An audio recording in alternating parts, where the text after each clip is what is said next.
Welcome to SST College of Arts and Commerce, Ulhasnagar. This is SST Edupedia.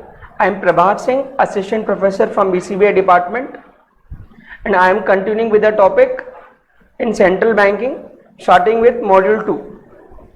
And the topic name is RBI as a Central Bank of India. So students, in our previous module, we have covered the basic concepts related to central banking, and today we will continue with our module 2, so in which we talk about organizational and operational framework of RBI.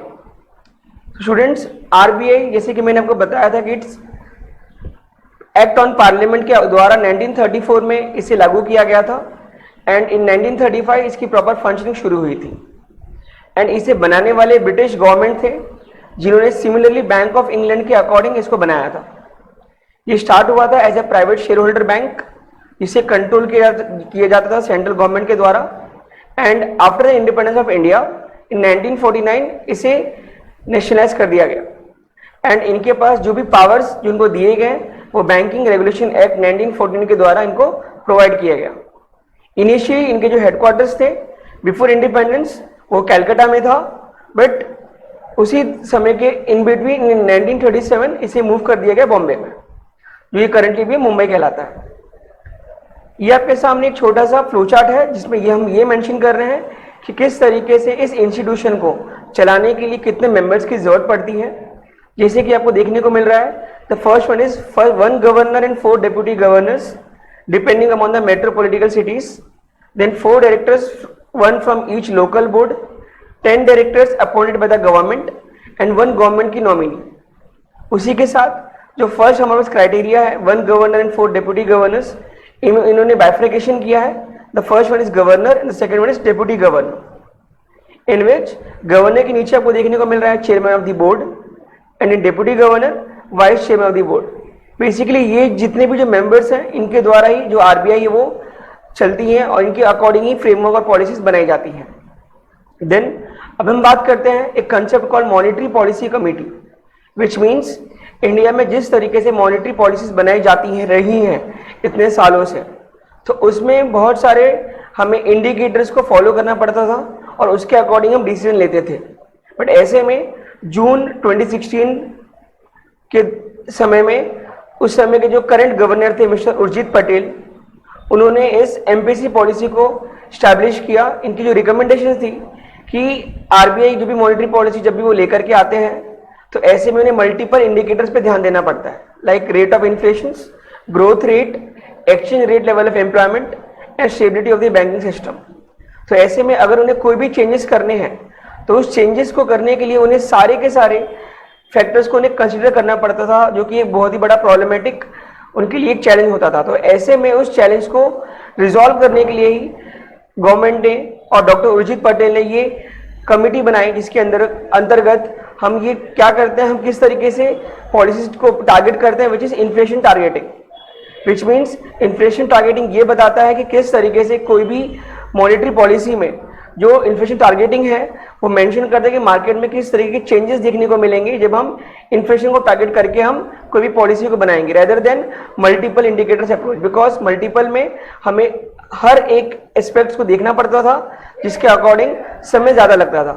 तो ऐसे में doctor Urjit Patel ने इस policy committee का गठन किया जिसके according अब एक फैक्टर के द्वारा ही इसको चलाया जाता है। देन एमपीसी फिक्स करती है इन्फ्लेशन के इंटरेस्ट रेट को ताकि इसे हम कंट्रोल कर सके, और साथ ही साथ इसकी कॉन्फिडेंशियलिटी बनाने के लिए 7 days before and 7 days after का एक साइलेंट पीरियड रखा जाता है जिसके अकॉर्डिंग एमपीसी के प्राइसिंग का जो इंटरेस्ट रेट है वो फिक्स किया जाए। And then the MPC is responsible for maintaining the target inflation rate of 4%, और उसके अकॉर्डिंग ही प्लस या फिर माइनस के रेंज में ये 2% अबव एंड 2% डिक्लाइन देखने को हमें मिलता है। And if the rate of inflation deviates, जैसे कि मैंने आपको बताया कि इनमें जो रेंजेस है वो +2 एंड -2 है, अगर इनसे भी अगर ज्यादा इसमें चेंजेस देखने को मिलते हैं देन जो एमपीसी है वो गवर्नमेंट को आंसरेबल रहेगी कि क्या रीजन से जिसके अकॉर्डिंग डेविएशन हमें देखने को मिल रहे हैं। Even the establishment of MPC helps to enhance transparency, कि जो ट्रांसपेरेंट होना चाहिए वो एमपीसी हमें हेल्प करती है। इवन अकाउंटेबिलिटी लेती है कि डिविएशन क्यों है, एंड इम्प्लीमेंटेशन प्रोवाइड करती है with the monetary policy. Then अब हम बात करते हैं कि ये जो मॉनेटरी पॉलिसी है जो कि एमपीसी के द्वारा लागू की जाती है, तो इसमें किस तरीके से हमें क्या क्या चीजें देखने को मिलती हैं। So it is concern with the money supply जो कि रेगुलर वे में हमारे इंडिया में सर्कुलेट होता है। Then credit creation by banks, किस तरीके से कमर्शियल बैंक मार्केट में क्रेडिट को बढ़ावा देती है, and the rate of interest. It is formulated and implemented by the central bank, ये पॉलिसी है ये सेंट्रल बैंक इंप्लीमेंट करती है, फॉर्मुलेट करती है। Like an example, the reserve bank of India is mainly responsible for the implementation of the monetary policy. और ये आज के समय में जो मॉडर्न गवर्नमेंट्स हैं वो ज़्यादा करके स्पेसिफिक ऑब्जेक्टिव पे फोकस करती है, और ये जो ऑब्जेक्टिव्स हैं डिफर करते हैं country to country depending upon the situation. And इनके जो ऑब्जेक्टिव्स अगर हम बात करें, मेजर ऑब्जेक्टिव्स हैं, first one is accelerating economic growth, देश के ग्रोथ को बढ़ाने के लिए ये मॉनेटरी पॉलिसी को लेकर के आते हैं।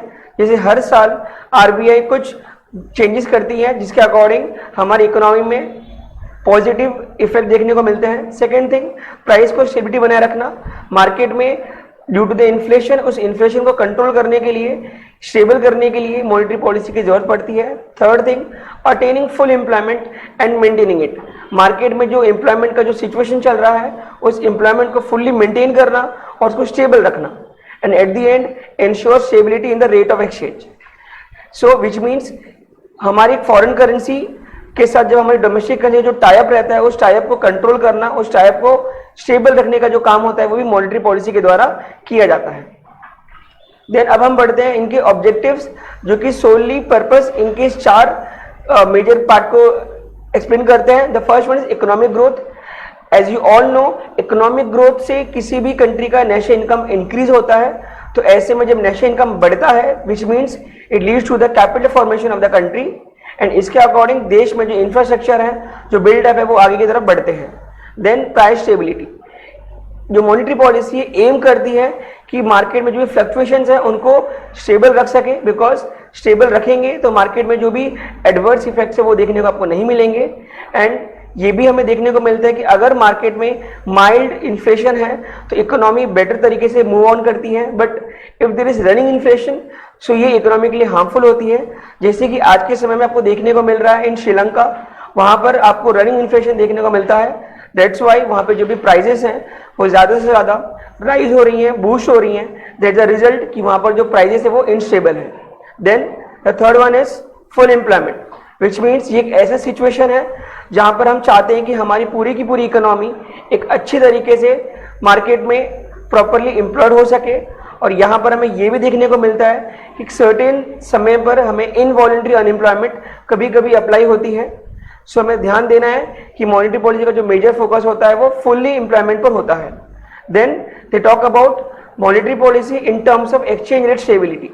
As you know, due to the globalisation in the market, हर कंट्री दूसरे कंट्री का ट्रेड करती है, तो उस ट्रेड करने के अकॉर्डिंग हमें जो पेमेंट करना होता है वो हम पेमेंट किस तरीके से करते हैं, जिस कंट्री से हम डील कर रहे हैं हमें उस कंट्री के पेमेंट को हमें करना होता है उस करेंसी में। तो ऐसे में बहुत तरीके का जो फॉरेन करेंसी है उसमें फ्लक्चुएशन देखने को मिलते हैं। तो उस फ्लक्चुएशंस को कंट्रोल करने के लिए मॉनेटरी पॉलिसी अपने कुछ ना कुछ इंस्ट्रक्शंस लेकर के आती है, पॉलिसी लेकर के आती है। Then students, we move forward to the instruments of monetary policy which is very important by the all the central banks in all over the world। ये इनका एक तरीके का वेपन है जिससे जिनका वो इस्तेमाल करती हैं जब भी मार्केट में इन्फ्लेशन होता है या फिर डिफ्लेशन होता है, तो उसे कंट्रोल करने के लिए, उसे मिनिमाइज करने के लिए वो इस इंस्ट्रूमेंट्स को एक एक करके इम्प्लीमेंट करती हैं। So they are basically 2 types, the first one is quantitative instruments and second one is qualitative instruments. We talk about quantitative instruments, हमारे पास है देखने के लिए bank rate, open market operation, cash reserve ratio, statutory liquidity ratio, repo rate and reverse repo rate. Correspondingly, our qualitative instruments are minimum margin requirements, ceiling on credit, moral suasion, differential rate of interest and direct action।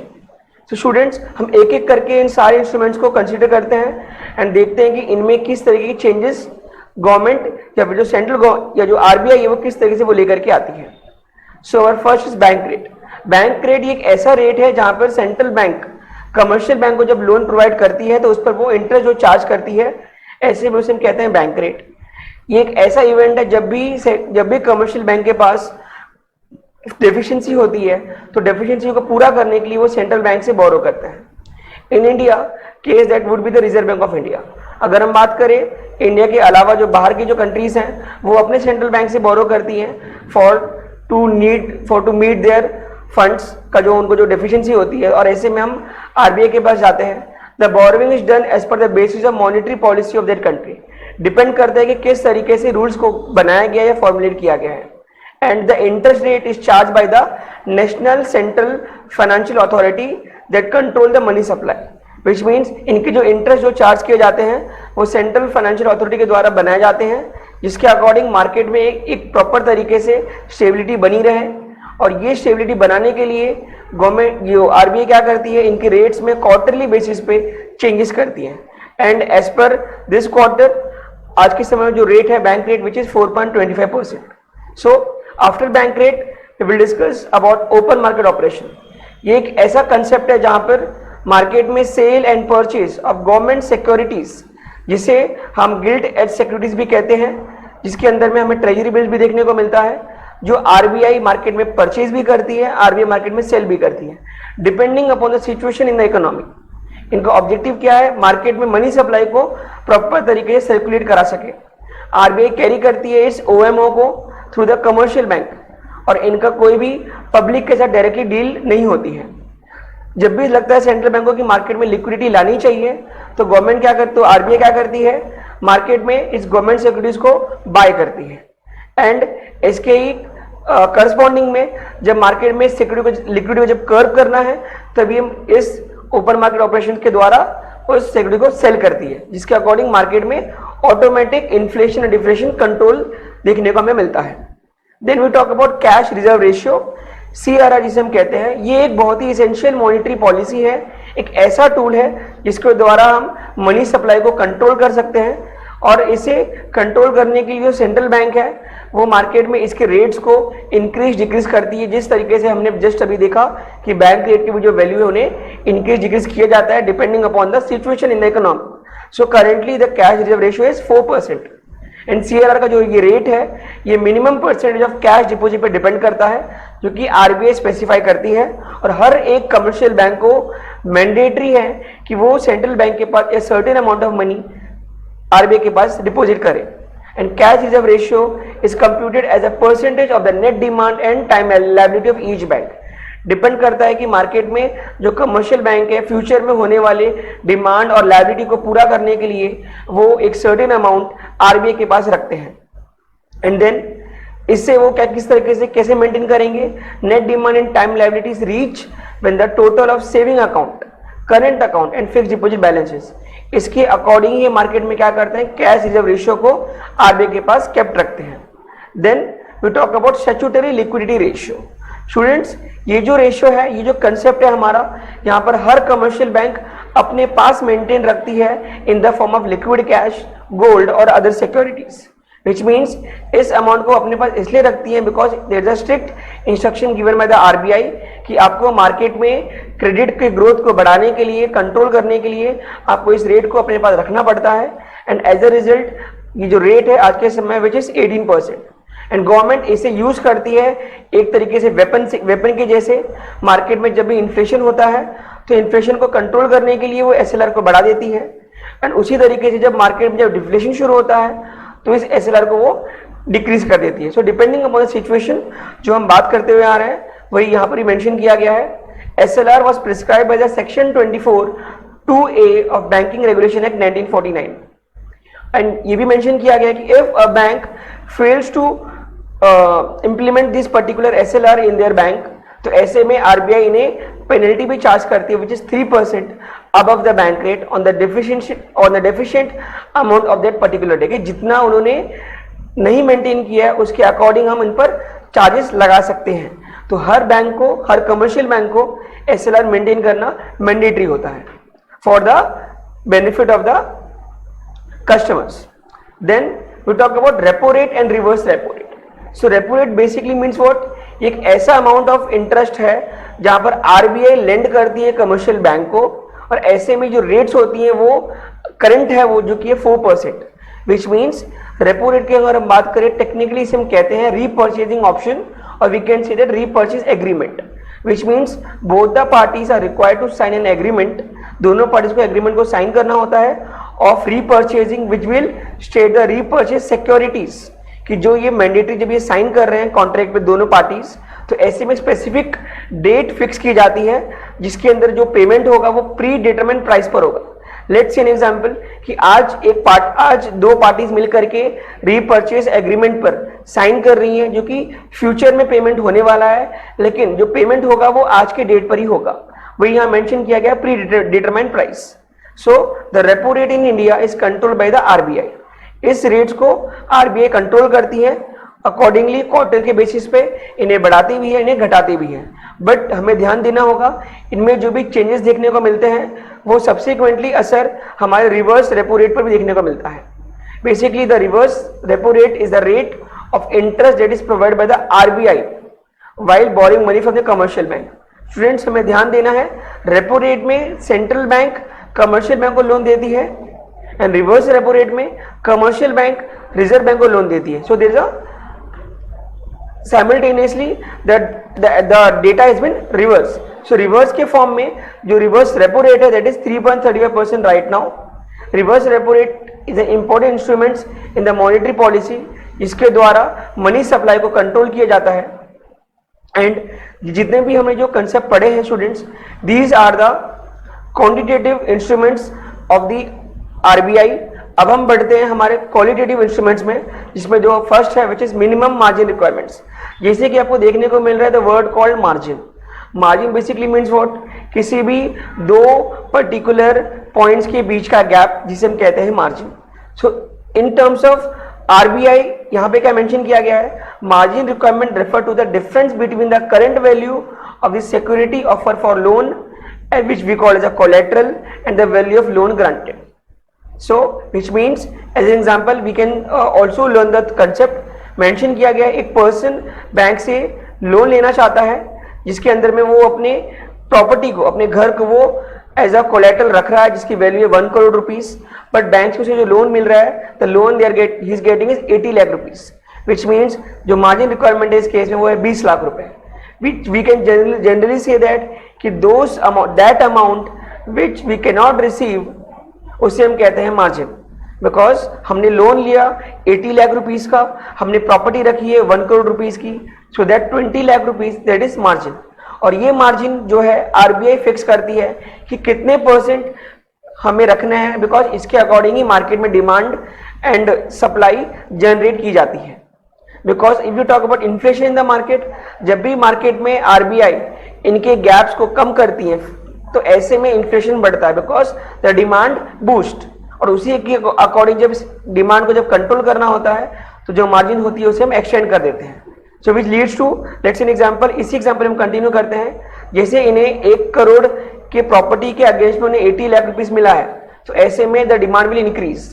But what happen if they give 1 crore का mortgage as a collateral but he only get 60 lakh rupees.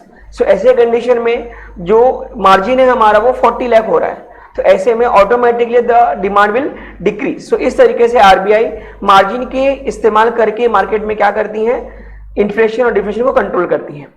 Then the next is ceiling on credit and moral suasion. What do mean by ceiling on credit? Under the ceiling of credit RBI inform करती है banks को कि आप एक certain limit तक ही market में credit को grant कर सकते हैं, विच मीन्स आरबीआई इम्पोज कर रही है कि आप एक सर्टेन हद तक ही, एक लिमिट तक ही आपको मार्केट में क्रेडिट को ग्रांट करना है। विच मीन्स अब गवर्नमेंट आरबीआई चाहती है कि वो जो भी वो लोन प्रोवाइड कर रही है मार्केट में कमर्शियल बैंक के द्वारा उसे वो टाइट रखना चाहती है जिससे कि मार्केट में इन्फ्लेशन ना बूस्ट हो। तो ऐसे में आरबीआई इसका इस्तेमाल करती है। Then we talk about moral suasion. Moral suasion एक तरीके से रिक्वेस्ट होती है आरबीआई की regarding to the commercial bank. जब भी कोई स्पेसिफिक मेजर्स आरबीआई लेकर के आती है तो वो चाहती है कि हर कमर्शियल बैंक उसे एक्सेप्ट करे। For example RBI may direct banks not to give out certain loans, which means अगर वो कोई डायरेक्शन दे रही है टू द कमर्शियल बैंक कि आपको लोन्स को प्रॉपर तरीके से मार्केट में नहीं देना है, तो ऐसे में हर कमर्शियल बैंक को उस रूल को एक्सेप्ट करना होगा, because it includes psychological means and informal means of selective credit control. Which means यहाँ पर आरबीआई इशू कर रही है कि आपको सर्टेन रूल्स को मानना है, ऐसे में वो परसुएड भी करती है और प्रेशराइज भी करती है, जिसका हमें ध्यान देना होता है. देन द नेक्स्ट कॉन्सेप्ट है differential rate of interest. This scheme is also known as DIR, जिसे लॉन्च किया गया था 1972 में to provide access to the low income groups, जैसे कि the country like India which is developing country. तो ऐसे कंडीशन में हर वो इनकम ग्रुप जो कि लो इनकम बैकग्राउंड से आते हैं, तो ऐसे में RBI क्या करती है, इस लोन स्कीम के जरिए उन्हें उस वीकर सेक्शन को एक तरीके से बेनिफिट प्रोवाइड करती है कि उन्हें जो इंटरेस्ट रेट, जो भी वो लोन ले रहे हैं, कुछ इंटरेस्ट रेट होगा वो बहुत मिनिमम होगा, which is currently 4% per annum. And इनका पर्पस क्या है, ये कंसेशन रेट्स पर मार्केट में वीकर कम्युनिटीज को प्रोवाइड करते हैं, जिसके द्वारा ये मार्केट में एक अच्छे तरीके से प्रोडक्टिव बेनिफिट ले सके, गेनफुल एक्टिविटीज कर सके और मार्केट में इकोनॉमिक स्टैंडिंग रख सके. तो इसे बढ़ावा देने के लिए डिफरेंशियल रेट ऑफ इंटरेस्ट को बनाया गया है, जिससे कि जो वीकर सेक्शन ऑफ सोसाइटी है वो इंप्रूव हो सके, उनकी जो स्टैंडर्ड ऑफ लिविंग है वो बढ़ सके. Then the next point which is direct action, which means ये एक बहुत ही एक्सट्रीम स्टेप होता है जो कि RBI लेती है. It involve refusal by RBI to extend credit facilities. यहाँ पर RBI रिफ्यूज करती है कि जितने भी कमर्शियल बैंक्स हैं कि वो अपने क्रेडिट फैसिलिटी को एक्सटेंड नहीं करें, और ऐसे में वो परमिशन डिनाई कर देती हैं. RBI may also give wide publicity about the erring banks to create awareness amongst the public. ये RBI पब्लिसिटी प्रोवाइड करती है कि मार्केट में अवेयरनेस फैल सके टू द पब्लिक कि वो किस तरीके से मार्केट में अपने इन्फ्लेशन और डिफ्लेशन को कंट्रोल करने के लिए क्या क्या स्टेप्स लेती हैं. And at the end we can say that जो सेंट्रल बैंक दोनों तरीके की कॉम्बिनेशन का इस्तेमाल करती हैं to control in credit control in the market, and साथ में ये भी देखती है कि किस तरीके से क्रेडिट और इकोनॉमिक स्टेबिलिटी बनी रहे. इसी के साथ हमारे जो कंसेप्ट है रिगार्डिंग द मॉनेटरी पॉलिसी वो खत्म होता है.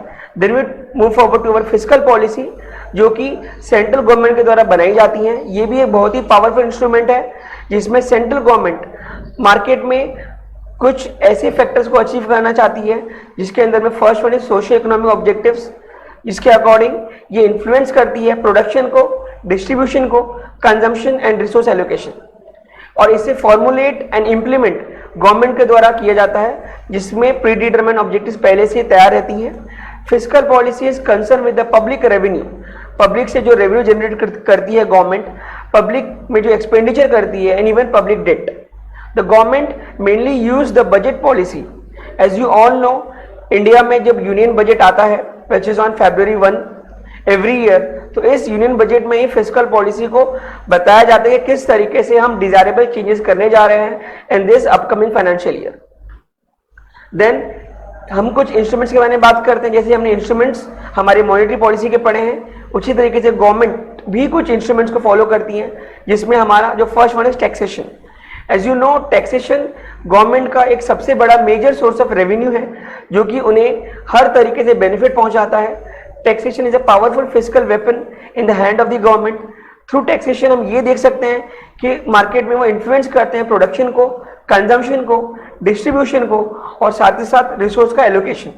और गवर्नमेंट मार्केट में इम्पोज करती है direct tax as well as indirect tax. Indirect tax को जिसे हम आज के समय में GST के नाम से जानते हैं, जिसे गुड्स एंड सर्विस टैक्स भी कहा जाता है. Then we talk about consumption of certain goods is encouraging by reducing the tax rate, which means market में कुछ ऐसे भी गुड्स एंड सर्विसेज होती हैं जो कि बेनिफिटेबल होती हैं, और कुछ ऐसे भी होती है जो कि हार्मफुल होती हैं. सो गवर्नमेंट क्या करती है, जो प्रोडक्ट जो कि नेसेसिटी है और जो प्रोडक्ट जो कि बेनिफिशियल है, उन पर वो टैक्स की जो रेट्स होती हैं उनको कम कर देती हैं, which help the government to get a better benefit from the public. And even कुछ ऐसे हार्मफुल प्रोडक्ट्स भी होते हैं जिसमें गवर्नमेंट क्या करती है, उनके टैक्स को बढ़ा देती है, जिसके अकॉर्डिंग उनके जो भी कंजम्पशन है वो ऑटोमेटिकली डिक्रीज हो जाए. देन इन सभी से मार्केट में क्या जनरेशन देखने को मिलता है, फॉर द टैक्स पर्पस हमें देखने को मिलता है economic equality, stability in the market, accelerating economic growth बढ़ता है हमारी कंट्री का. एम्प्लॉयमेंट जनरेशन होता है, बिकॉज जितने से जितना ज्यादा रेवेन्यू गवर्नमेंट के पास आएगा, गवर्नमेंट उतना ही ज्यादा इंफ्रास्ट्रक्चर डेवलपमेंट करेगी. And for infrastructure development the country needs employment, the country needs more human resource. तो ऐसे में ओवरऑल टैक्सेशन के अकॉर्डिंग मार्केट में ओवरऑल हमें चेंजेस देखने को मिलते हैं. Then we move forward to the public expenditure, our second instruments. which is incurred by government can have a profound influence on various aspects of the economy. जैसे कि आपको पता है एक्सपेंडिचर क्या होता है. एक्सपेंडिचर जहाँ पे गवर्नमेंट एक्सपेंड करती है a certain amount of money in a financial year, और इस एक्सपेंडिचर के द्वारा गवर्नमेंट जनरेट करती है बहुत कुछ. और जनरेशन किस तरीके का होता है? लेट्स एन एग्जांपल यहाँ पे मेंशन किया गया है. They spend on administrative expenses, which basically means law and order पे खर्च करना, साथ ही साथ जुडिशरी कंसेप्ट पे खर्च करना, स्पेंड करना.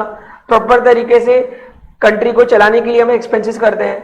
Similarly defence expenditure, as you all know, in the previous 4 to 5 years government ने अपने डिफेंस एक्सपेंडिचर को बहुत ज़्यादा बढ़ाया है, विच रिजल्टिंग कि गवर्नमेंट का जो एक्सपेंडिचर है वो भले ही बढ़ रहा है, बट हमारी इकोनॉमी है, हमारा जो इंडिया है वो प्रॉपर तरीके से प्रोटेक्टिव भी हो रहा है.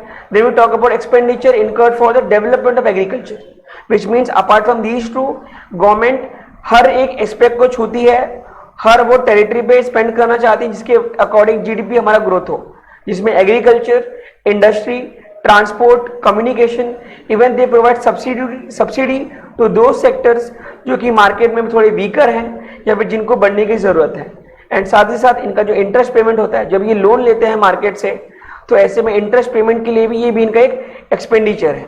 Then if expenditure is productive in nature, which we can say that कि अगर ये एक्सपेंडिचर फेवरेबल कंडीशन की तरफ जा रहा है, तो इससे क्या होता है, इकोनॉमी में हमें बहुत तरीके के पॉजिटिव चेंजेस देखने को मिलते हैं, विच रिजल्टिंग जो हमारा जो सेंसेक्स है, which is our stock exchange, उसमें भी हमें पॉजिटिव ग्रोथ देखने को मिलता है. But if you talk about the negative effects of this expenditure, तो हमारी कंट्री में हमें इन्फ्लेशन देखने को मिलेगा, रिसोर्स का मिस एलोकेशन देखने को मिलेगा. इवन दे फील कि कंट्री में कुछ शॉर्टेजेस हैं and they are greater inequality in the country as well. Then moving to third point, which is public debt.